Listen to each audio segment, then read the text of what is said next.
It's Thursday. That means we have a vet here to answer your pet questions. So if you have a problem with your pet, you can give us a call. The number is 918-460-KJRH.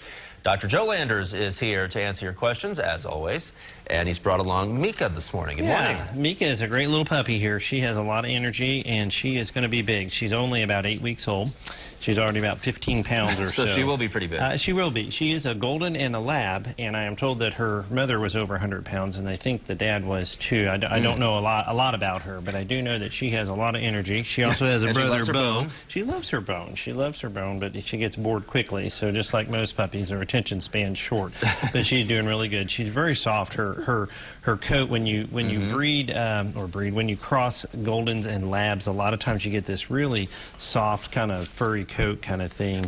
So anyway, she's having a lot of fun. She's over at Arrow Springs. Okay, what's the number there? 455-7107 or at animalaid.org on the net. So. And Animal Aid's number is 744-8280 or, as he said, animalaid.org. Let's get to the phones.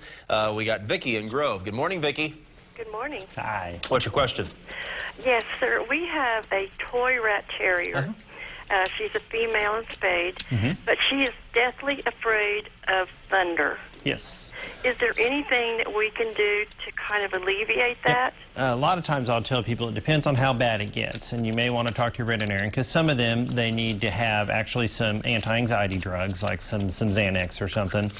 Sometimes a little Benadryl will do it. Sometimes avoidance or drowning out the noise. Like a lot of times early on, our dog, we used to put him in a kind of a back room. Actually, that was middle room of the house, and we'd play the TV or the radio really loud. They also make a thing called a thunder skirt or thunder jacket, and the idea in it is kind of like a baby. It's sometimes when you kind of swaddle them like this, and see, she's not going to do it for me, but sometimes they'll calm down a little bit. No, she thinks we're playing a game here, but sometimes kind of doing that. And what I'll tell people is whatever you do, don't praise them or try to coddle them or calm them, because that just reinforces it's okay to be scared. Most of the time I'll tell people just kind of get them up next to you, and a lot of times you can just put your hand on them and you just have to ignore them. It's very hard to do because you want to reassure them that the house is not Wizard of Oz with the house blown away, you know, but to them that's what kind of happens in their mind. And I have heard of those jackets working as well. Yeah, some of those work. Yeah. Next up we got Karen and Jennings. Good morning, Karen. Good morning. Hi. What's your question?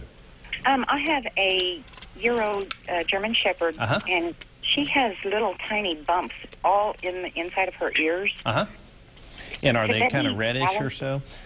Well, it doesn't seem to be red. It's just little bumps. Just little bumps. You might want to have your veterinarian look at it because that's about the time. About a year old is sometimes when they start getting some ear infections. And there's different deals you can do. Sometimes you can just clean it out and make sure they're real clean because some of these guys get a lot of wax and it doesn't, you know, that doesn't come out of their ears well. Some of them are getting infections. And some bumps occasionally are normal. I've had people point in there, they have a lot of little ridges and stuff, and people say, oh, I think this is abnormal. I'll be like, nope, it's just like my ear, you know, it's just got just the way it is. It's just the way it is. So, but have them look at that for sure. All right, next up we got Garrett in Tulsa. Good morning, Garrett. Good morning. Hi. What's your question? Yeah, I have a female min pin. The other day she had 2 pups one day and 3 pups the next. Wow. Okay.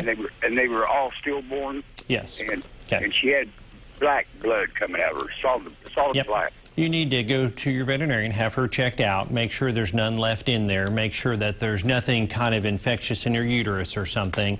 They need to have, you know, kind of see if you, unfortunately, I'm not trying to be gross, if you still have some of the pups, you might want to bring one of those with him and see how far along she really was. That's a stillbirth or in the dog. I'm not sure what process or what trimester, excuse me, she's in, but that needs to be kind of checked out and she needs to be kind of treated for that. So. Okay, we're out of time, but Dr. Landers is here every Thursday to answer your pet questions. If you missed any of today's segment, you can go to kjrh.com to watch it again. Click on the Lifestyle tab to do that. You can also learn about other pets who need homes and find out more about where Dr. Joe works, Heritage Veterinary Hospital. Thanks for coming in. Well, thank you so much.